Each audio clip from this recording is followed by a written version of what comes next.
NHBC's registrations represent builders' firm intention to build.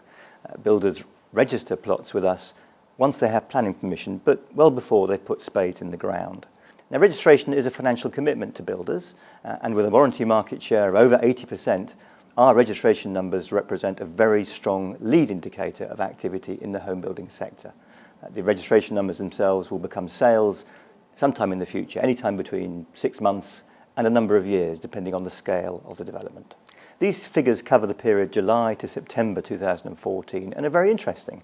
With over 36,000 registrations, they represent an 8% growth on the same period last year, which itself was a bumper year.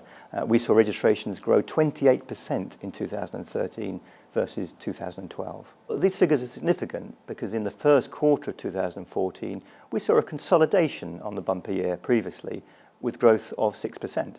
We saw further cooling in the second quarter with growth of just 3% year on year. And so these numbers at 8% suggest that maybe growth is back, accelerating back again with us. It's interesting also that the private sector has led the charge once again with a 14% growth year on year.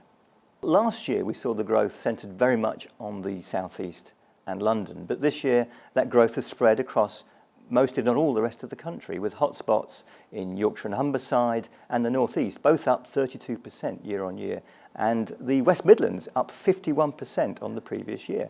It's also notable that we've seen growth in Wales for the first time for a while, and this is on the back of Help to Buy being introduced in Wales recently. Overall, I'm very encouraged by these figures, which suggest perhaps an increase in the pace of growth. We must not forget, however, that this growth is from an historically very low base, and the numbers are still some way below the sort of figures that most commentators believe we need to be building as a country going forwards.